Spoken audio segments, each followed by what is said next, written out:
and fashion. We'll be meeting new people, trying interesting things, and hopefully learning something new. Sounds kind of vague, right? That's because I want you to join me on Sundays at 5 o'clock as we take a journey of all things creative and beautiful with art, loves, fashion.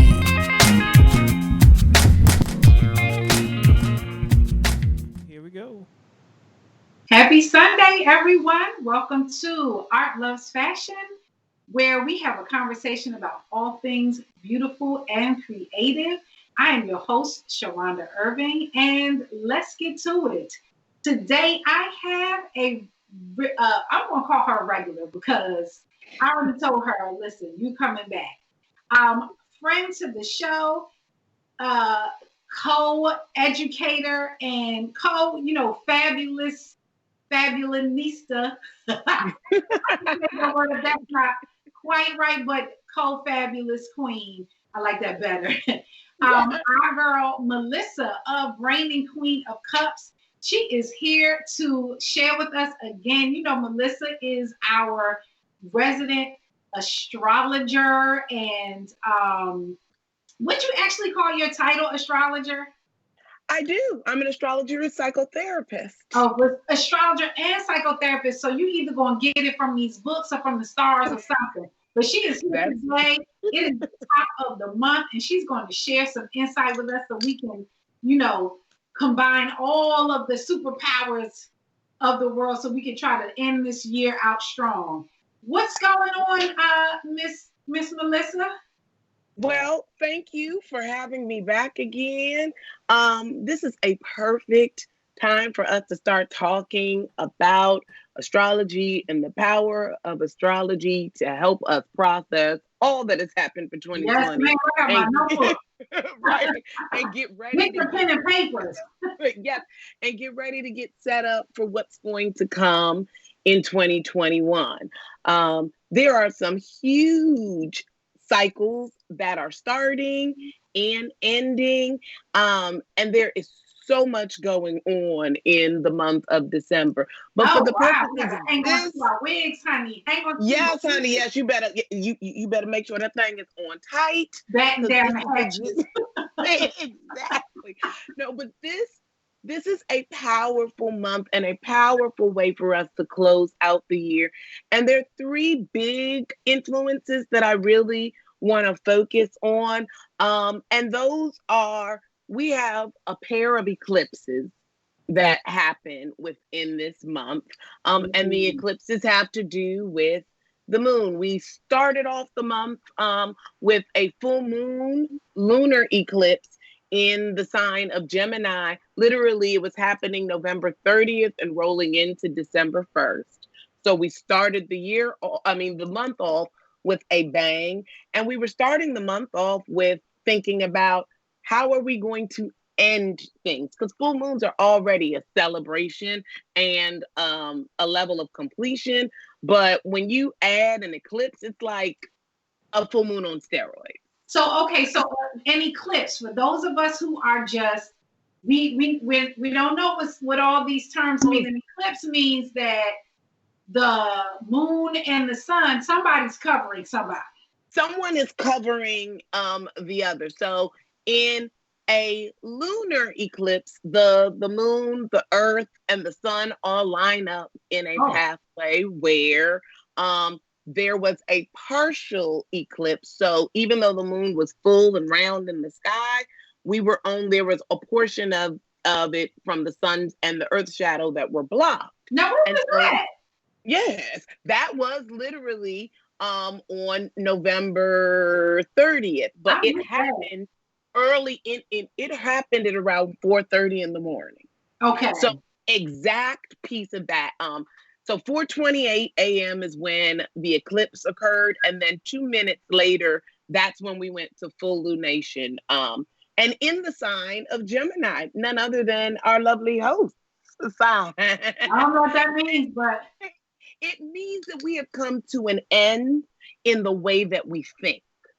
And normally when we think about a full moon, I think in 28-day cycles because it's a new moon and then 14 days to a full moon and then back to a new moon. But when you add the energy of an eclipse, you can expect to feel this vibration for about 90 days to be somewhat acute. It's a slower burn, but you can expect the endings that occur to be about a 6-month transit time. So we had, at the start of that, we had some endings that will begin to reveal themselves for what may be a 6-month period. And you will see them begin to unfurl within the next 90 days.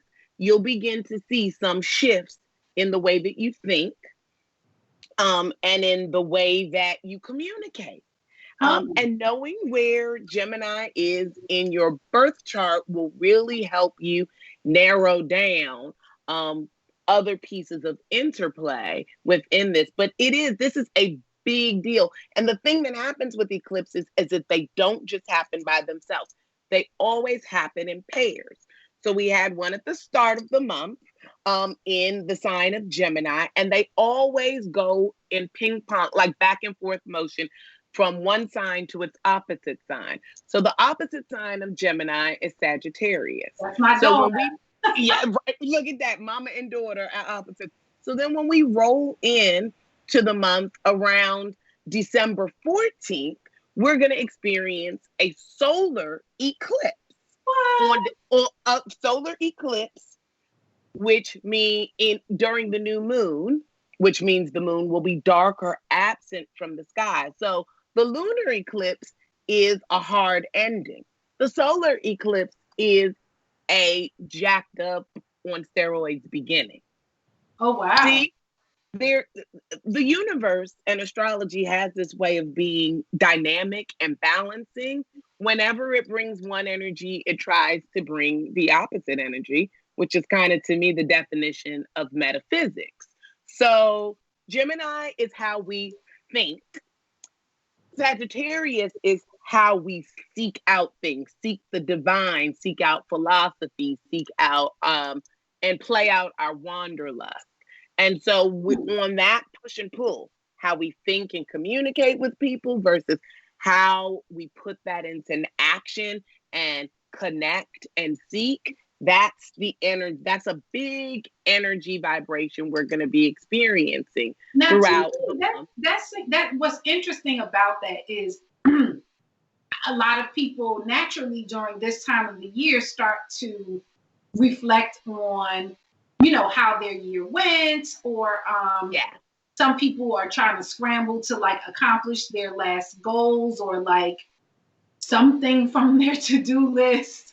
And like your head, all the whole new year, new me thing.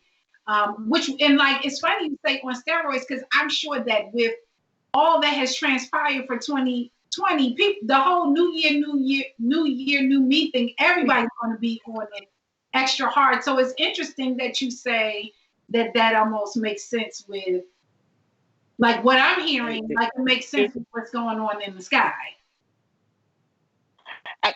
Exactly. I think when we tune into these energy patterns, then the things that show up or appear in our lives, or the sudden internal urges that we get to finally complete a project or shift something that we've had on the back burner for a lot of times. Yes. I think understanding this energy gives you a rationale. You're like, oh, it's not as random as I thought it was. I'm actually just tuned in to the subtle energies and I'm using them to my benefit. So there's going to be that huge push and pull between how we think and how we act and how we seek things out for the highest good of everybody. And to really connect with the divine, like you said, new year, new year, new me. The ending that is coming in that lunar eclipse is really also, I think, going to set us up for what happens in the solar eclipse when the opposite energy gets a new beginning just before we turn the corner into 2021. And one of the other things that kind of reinforces that is that we talked last time about Mercury was in retrograde, but retrograde is something every planet does. Mars was in retrograde for a pretty significant period of time, and it ended around November 13th. But it makes a Z pattern in the sky.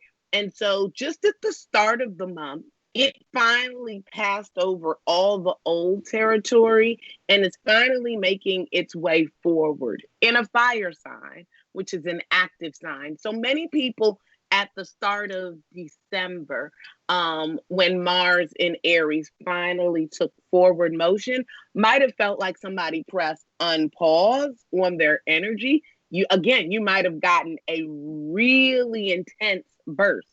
And as it's moving forward with speed, because Mars is the natural ruler of Aries. So it really loves to be at home. Everybody likes to be at home. That's when you take your shoes off, you let your hair down, and you just cut a rug. That's what it's going to be doing here. So to see this pattern of beginnings and endings also being kind of turbocharged by the planet that helps us regulate our energy, finally getting unstuck, means that many of us may be feeling very ready to go. We might feel a little fighty too. A lot of you might feel a little what? Flighty? You might feel a little fighty. Okay. Fighty. No, a little fighty, a little hot-tempered. Oh. Mars is also the planet, is for Mars and Aries are former, Greek gods and Roman gods of war. So Mars really doesn't pull any punches. And it doesn't have a problem because it's also in a fire sign using brute force to get what it wants. Oh. So that added energy starting at the beginning of the month for people who might have felt stalled somewhere up and through about October when some of this energy started, it might feel like, oh, wow, we finally pressed on pause on things. And now I really, not only do I have the mindset for Gemini around what it is that I want to do, and not only do I have like a target for Sagittarius to think about, oh, this will be a really good idea, and I see how it can help me seek out deeper things. But then you add in Mars, and now I have the energy to do it. I mean, when all those things come together, you get stuff done. Yes.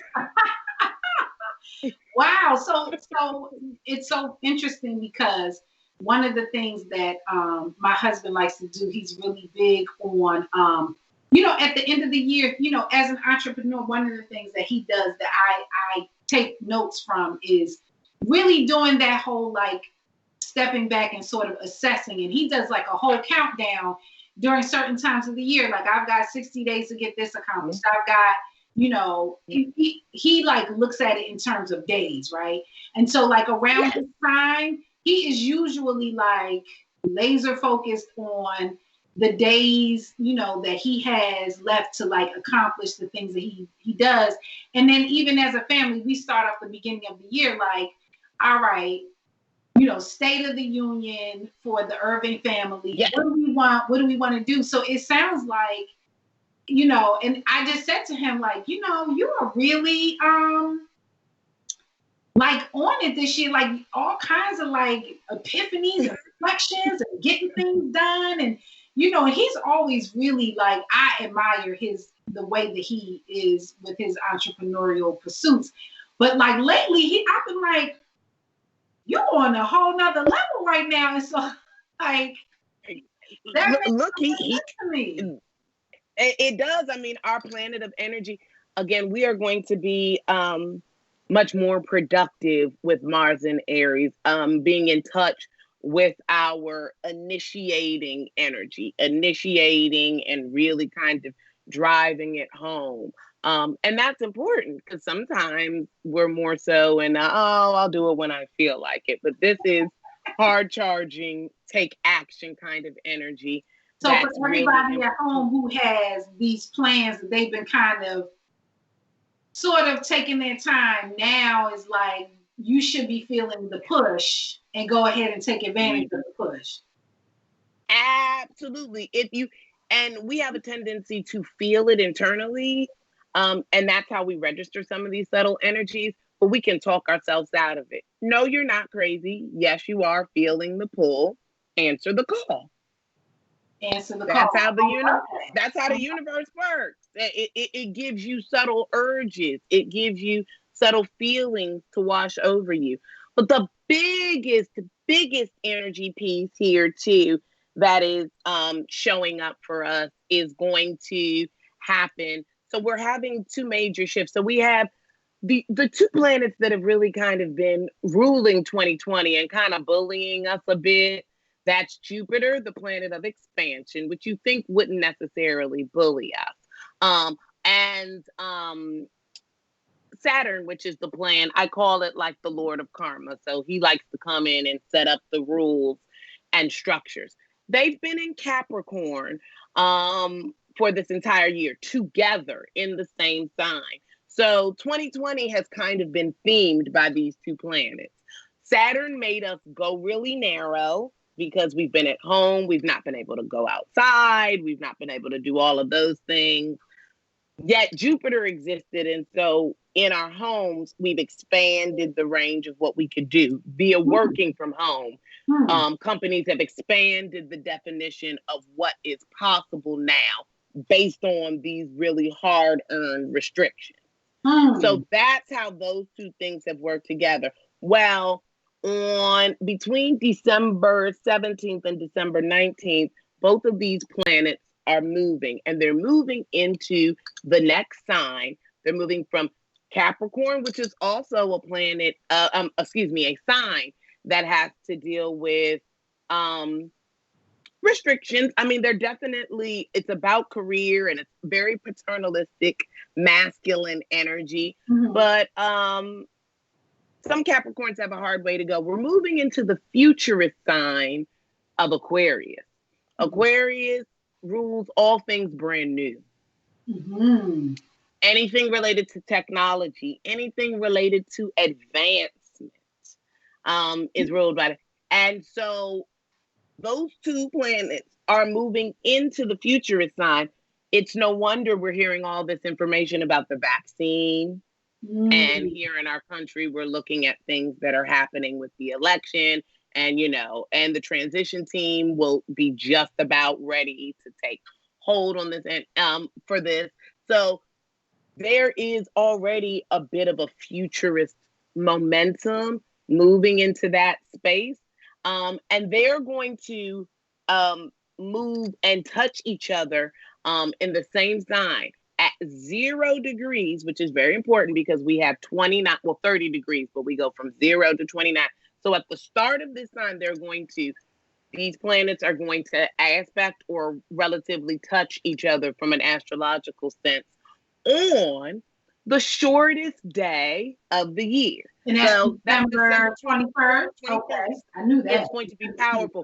Solstice and equinox are also very powerful days astrologically. So then when December 21st, what do we need to be doing? We need to be taking note that this aspect, that's what they're called in astrology, is what we call the Great Conjunction. It is an extremely special one because it hasn't happened for 20 years.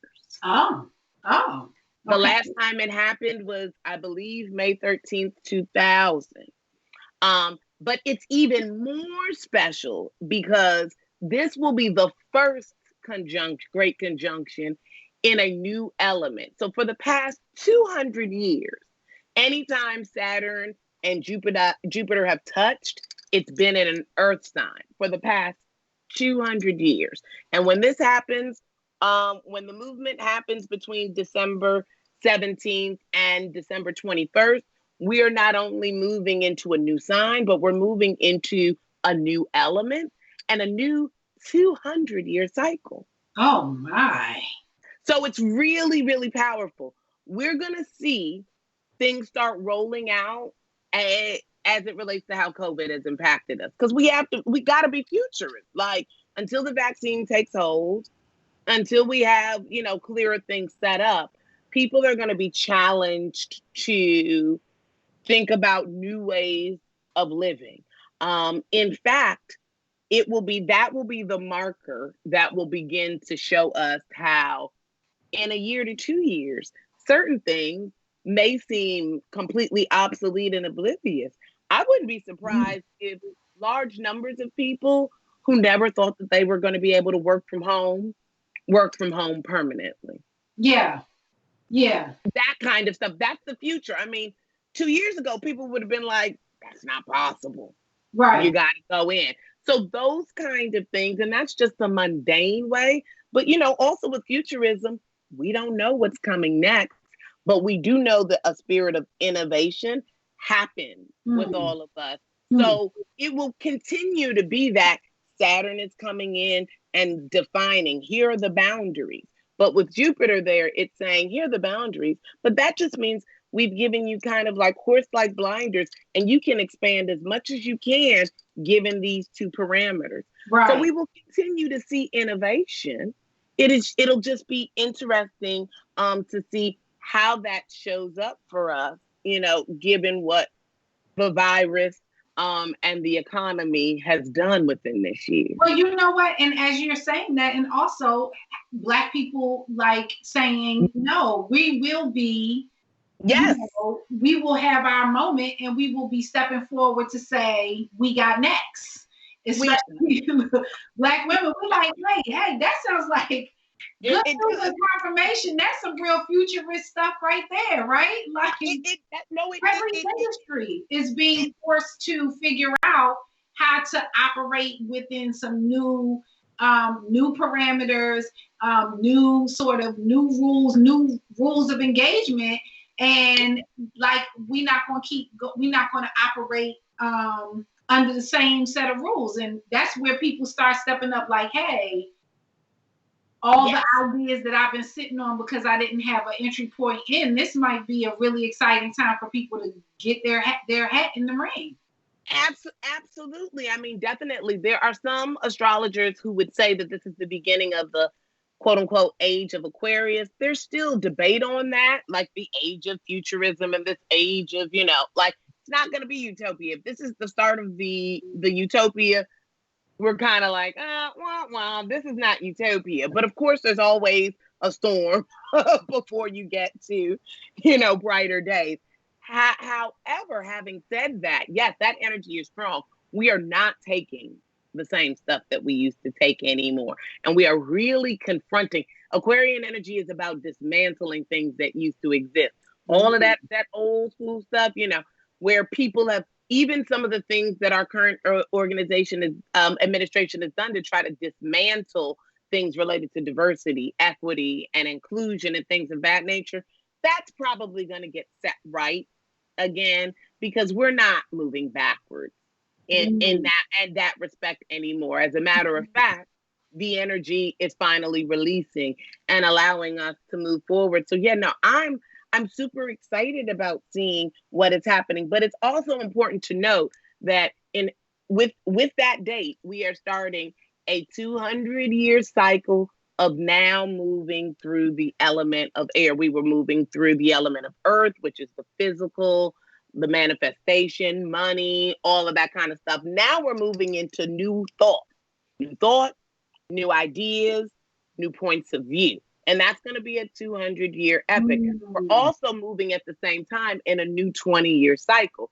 So again, astrology is just cycle within cycle within cycle. So it's good as people start pulling things together.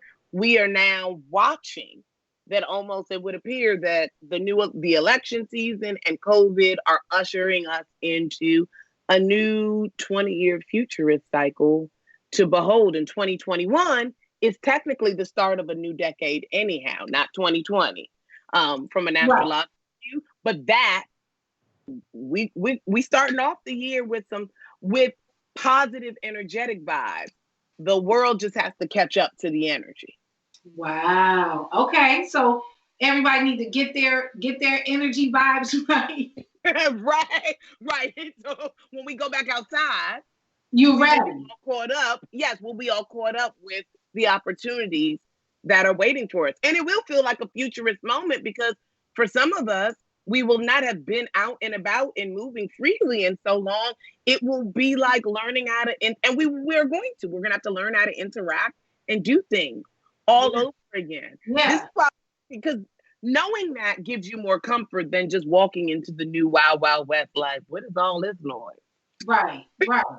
So I think, so as I'm always looking for that like tangible, like, so it sounds like to me for December, for our friends who, like my husband, who like to end the year with like, go hard until the finish line, figure out what the like new path is gonna be. Like that's like what we need to be doing. Like if you feel the energy to like do something, go with it. Absolutely. And like quote unquote finish out with a bang, even though this might be a bang leading to a whole new bang. Absolutely. Exactly. Make room in your mind for old ways of thinking to die. Woo! So that new ways of being and doing can take place, and the energy that you're being gifted with right now with Mars and Aries and the orientation toward a new and bright future are things that you can take advantage of. I'm gonna play that back later. Let the old way of thinking die, so the new way of being, can take hold. Hold. People always say the mind will lead and the body follows, but as an astrologer and a psychotherapist, that is ass backwards. And I have to say it because the mind is a tool. The mind is intelligence, but the body has its own intelligence. And the body is calibrated. When we talk about the stars and the planets, we're talking about celestial bodies. Our body is the antenna that picks up on these subtle energies. Woo, so really, exactly, let's come through there. We need to move into that space of being. It's great to think.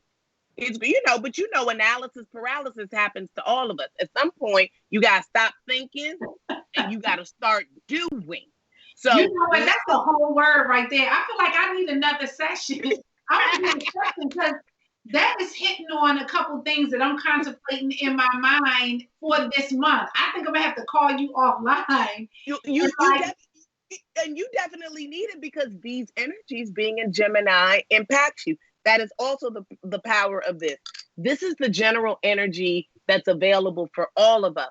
But when I can look at your map of the stars in relationship to everything that's happening, I can, with more accuracy, begin to start laser pinpointing where it's going to show up, what the players may be, and what your smart moves will be as a result of this. So, and so I'm here for it. I would say, to anyone you guys who are watching and listening, I found I got, full disclosure or whatever, like I got the reading, I did pay her. This ain't, but we all out.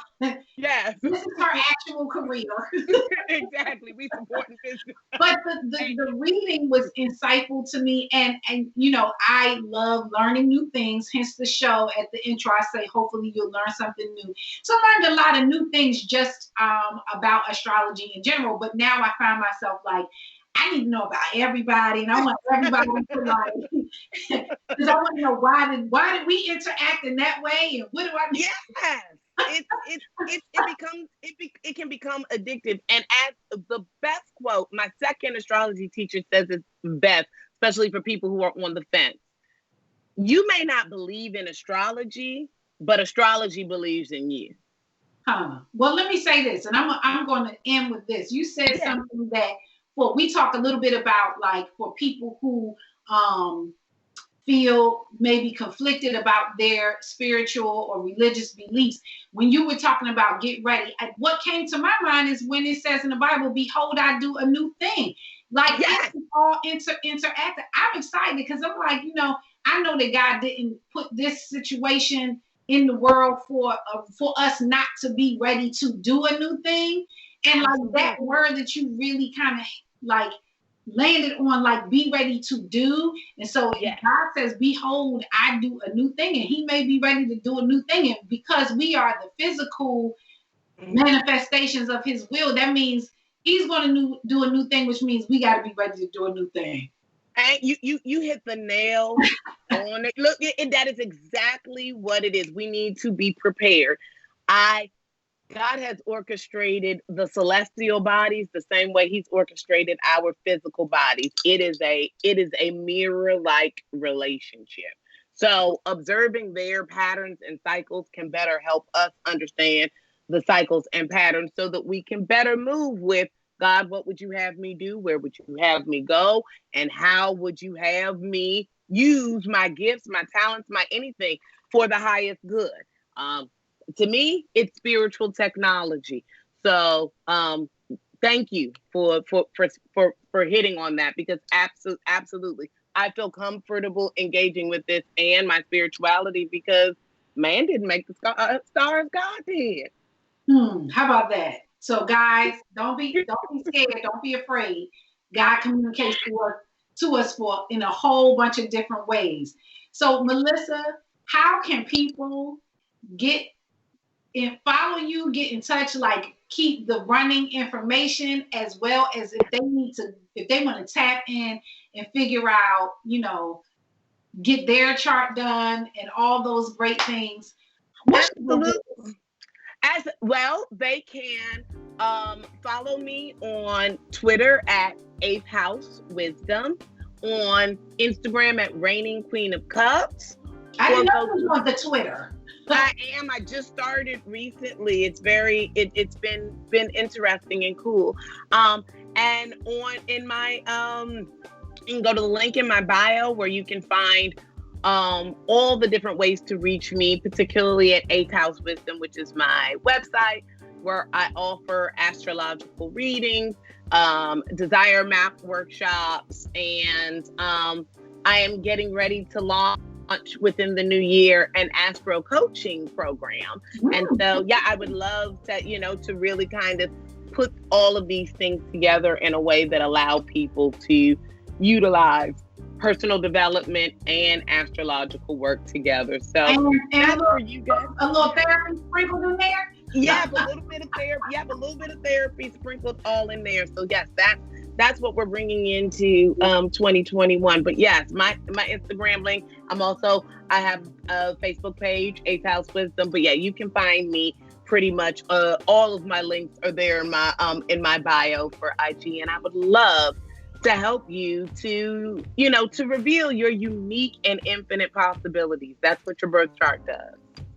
Well, wait a minute. I think we got you frozen on the main on the main screen, but we got all of that. I'm going to have Afiba to make sure he goes in. Hopefully, if we capture this, to remix that, because I want people to be able to reach out to you and just like, hey, whether it is for the small chunks of information or go ahead and get the full-blown reading like I did, have a great time with it.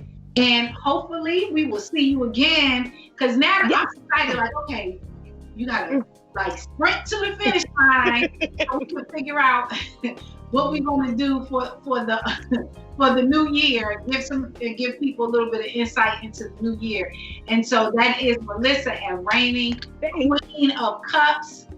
Thank you so much for having me. I love it. I swear to God, I am going to call you because I do have a question. So yes, ma'am.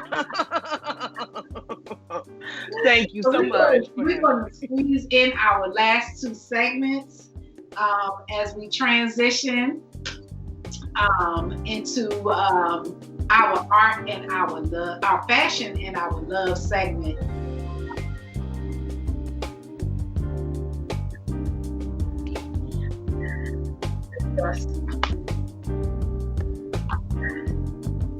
All right, we're going to keep it moving, keep it pushing, because I want to make sure that I get these two segments in. So my love segment is about two of my favorite people, and their relationships So I say I love him, but apparently I need to do better because I missed that in August, super hot Captain America. Is it Captain America? No. Aquaman star Jason Momoa did something so beautiful. You know, Jason Momoa is married to one of my loves, Lisa Bonet, right?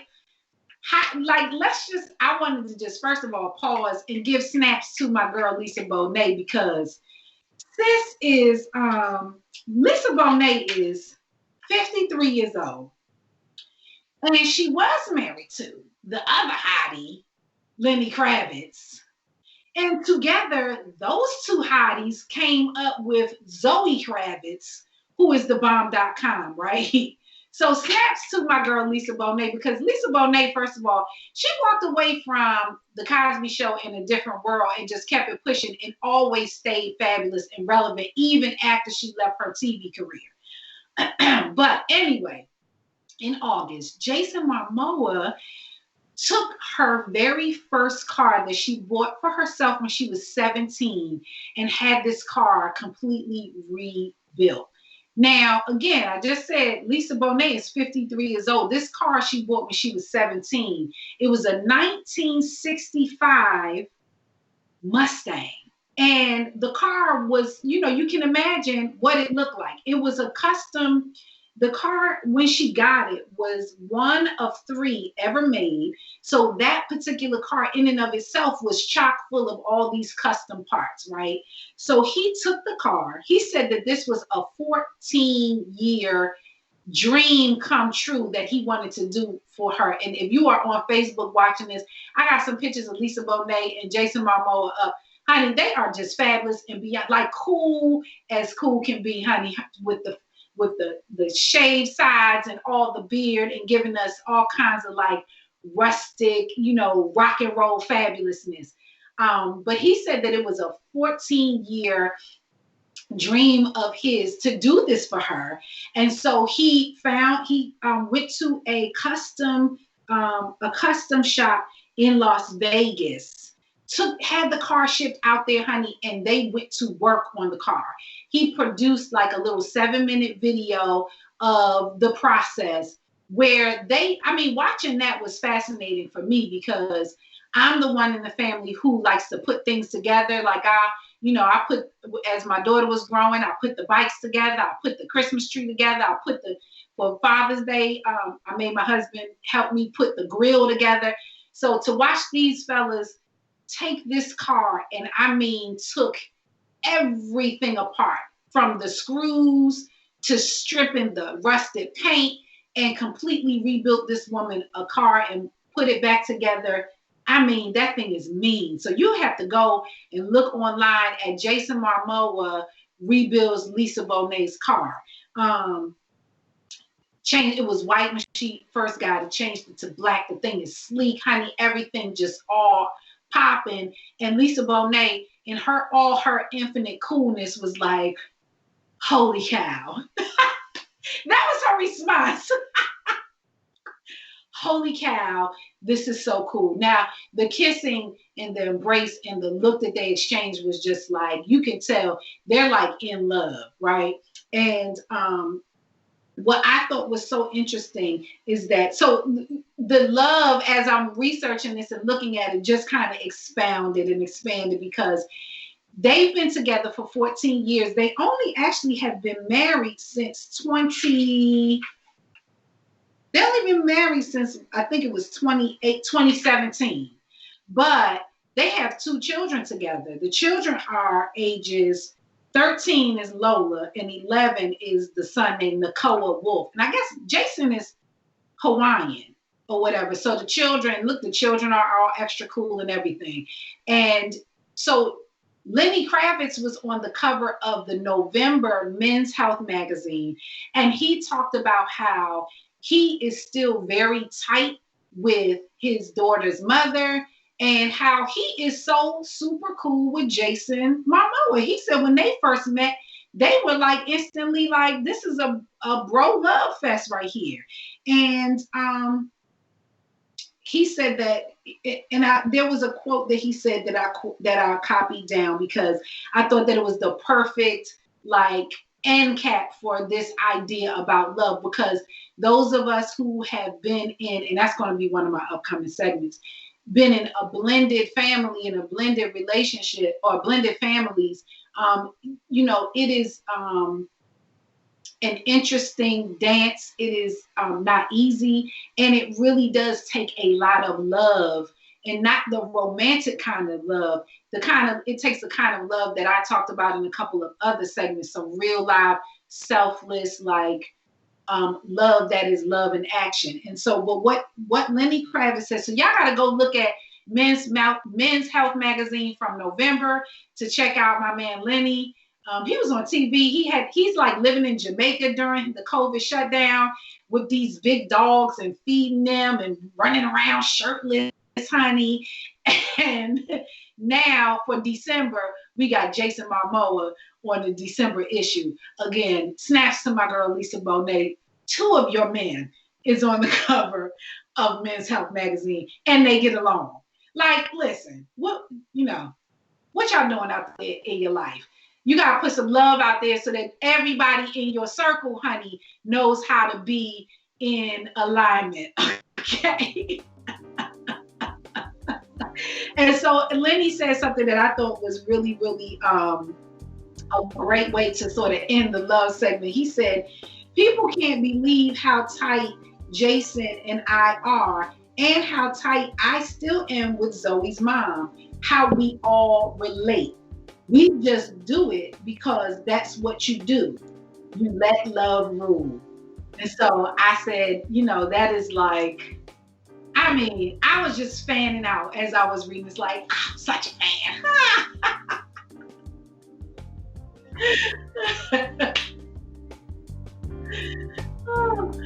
So I'm going to quickly switch into I just think that they're just the coolest. Anyway, so I'm going to quickly switch into my last segment, which is my fashion segment.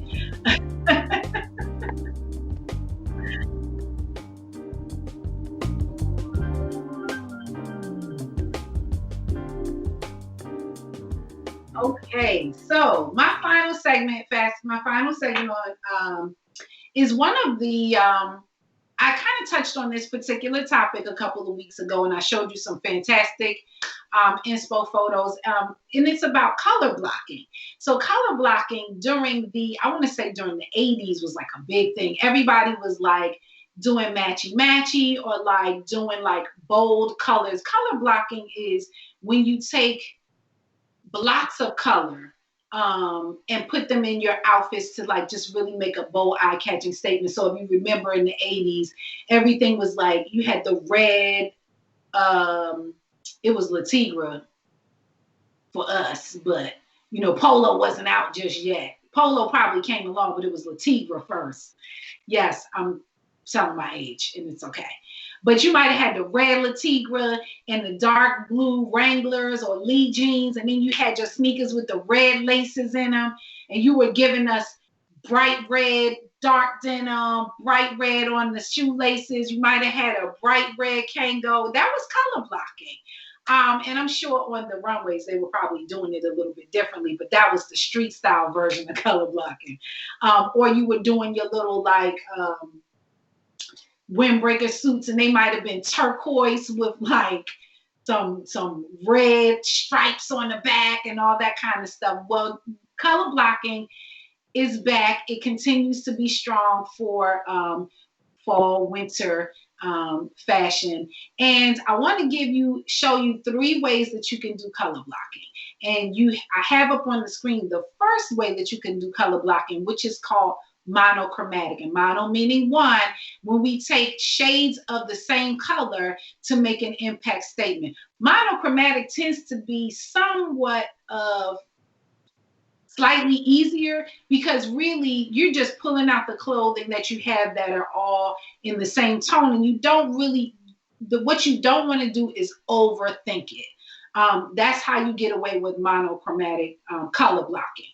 And monochromatic tends to make people look, it's a sophisticated look. It's visually very sleek.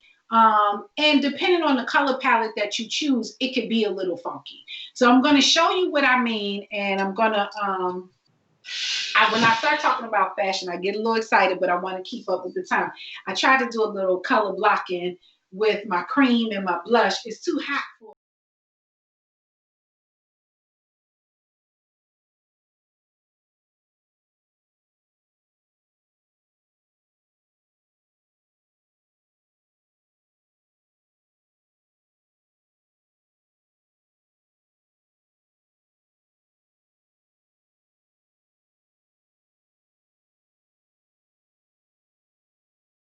visual interest. Now I could do a long sleeve, but I'm indoors, so I didn't want to do that. But let me show you another example of how we do monochromatic color blocking. And I'm going to slide this a little bit forward so that you can see. And what I did was I went through my closet and I just started pulling out things that I had that were multiple items that were in similar colors, so that then I could start mixing and matching. So one of the things that I had, and I'm a J. Crew lover, because J. Crew always has very, very classic pieces that can be worn from year to year. I've been talking a lot about being really strategic about the pieces that you have so that you don't have to worry about having a bunch of clothes, especially right now. Right now, people may not be in the market for having a large wardrobe, but if you have a strategic wardrobe, you can have infinite possibilities. So I had this little khaki color skirt, right? I could do that with that, right? Khaki color skirt. And then I pulled out this little silky top. Same colorway, very similar, but very different. So I don't have to worry about length. Does it match? It does match because it's in the same monochromatic family. Now, if I want to add, and I tuck that in, right? I've got this little professional look. And if I want to add another layer because the temperatures are changing, I may want to put this little sweater vest on top.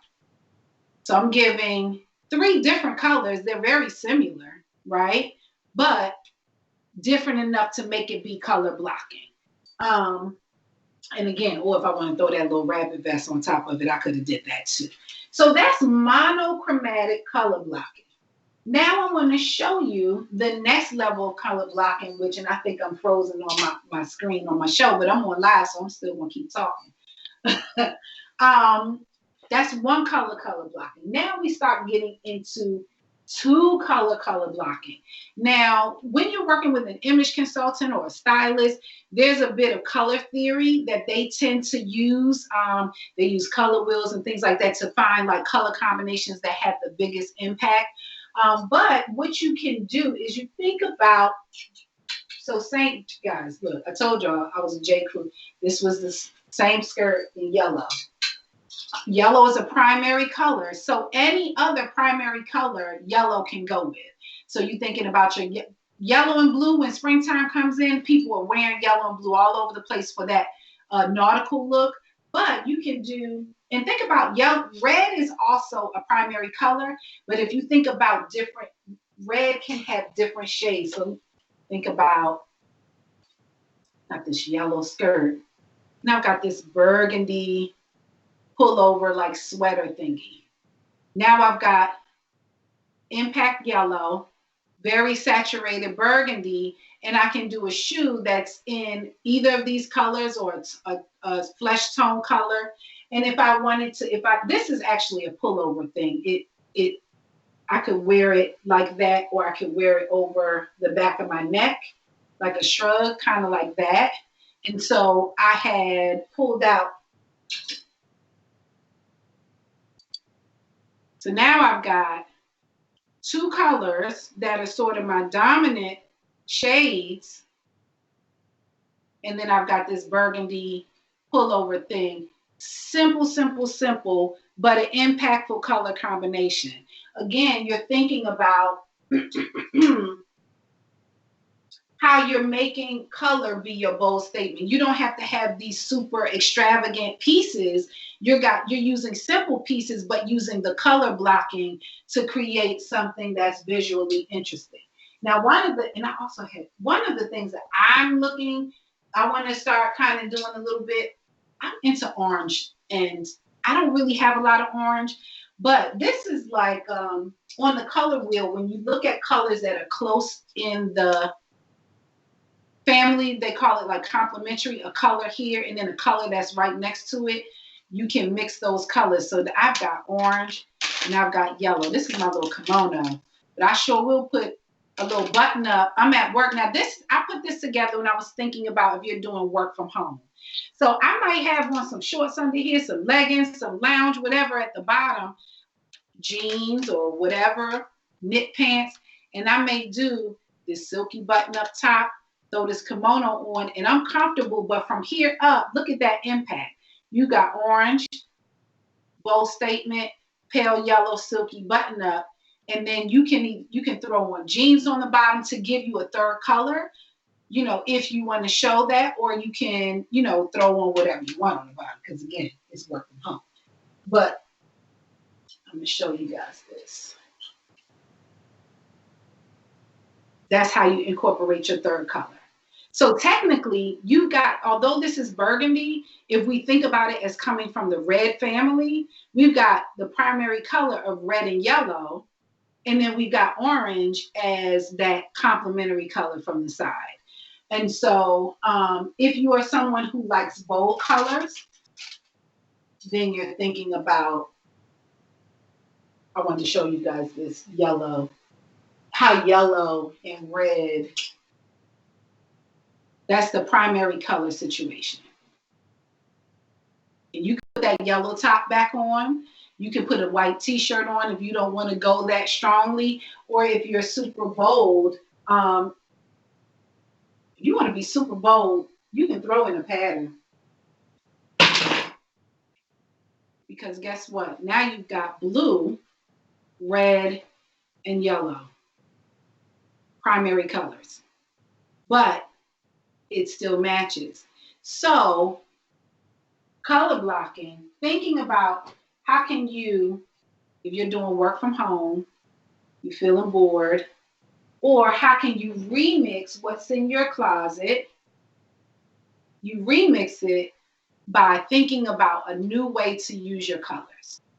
And start simple with a monochromatic color blocking situation where you pick one color and you do different shades, and then get a little bit fancy, get a little bit more bold, take that monochromatic look, and then add in one additional color as you feel comfortable. I'm going to show y'all what this looks like.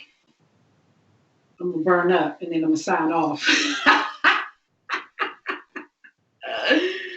Add in one color to your monochromatic look to give it a new dimension, if I can find the front of the thing. And then as you get comfortable with two colors, get funky with it and add in a third. So, see, I've got that monochromatic look, but then I just threw in another shade. And now I've got bold blocks of colors for a really strong visual impact. And when you're sitting in your meeting, and you got this much space, I'm still comfortable, I'm still professional, and it's not anything over the top that I feel uncomfortable wearing. It's just put together and paired in a whole different way. And with this, this is like kind of silky on one side, it's silk on one side, and then like a knit on the sleeves. So I'm playing with texture here. So I showed you a couple of examples on the screen. Don't be scared. Start small, add on. And eventually you will be like a master at color blocking. You'll find yourself like doing color blocking all the time. And I look forward to seeing some of your examples. Once you try it out, take a picture of it, post it, tag me, Sharonda Irving, Instagram, or Sharonda Davila-Irving on Facebook. And that will be it for today. That's all the time I have. I want to thank Melissa of Reigning Queen of Cups again for being my guest today. And I thank you for sharing your Sunday with me. If you missed today's episode or happened to catch the tail end of it today, go onto my YouTube channel, Sharonda Davila-Irving on YouTube, and you can see today's episode as well as previous episodes. Like, share, subscribe, tell your friends, be a friend to the show, and I will see you next Sunday from 5:10 to 6 o'clock on Art Loves Fashion.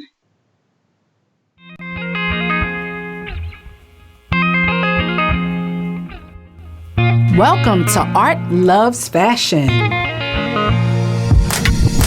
I'm your host, Sharonda Irving. I'm an image consultant, professional developer, art curator and collector, a wife and a mom. This show, Art Loves Fashion, is about, you guessed it, art, love, and fashion. We'll be meeting new people, trying interesting things, and hopefully learning something new. Sounds kind of vague, right? That's because I want you to join me on Sundays at 5 o'clock as we take a journey of all things creative and beautiful with art, loves, fashion.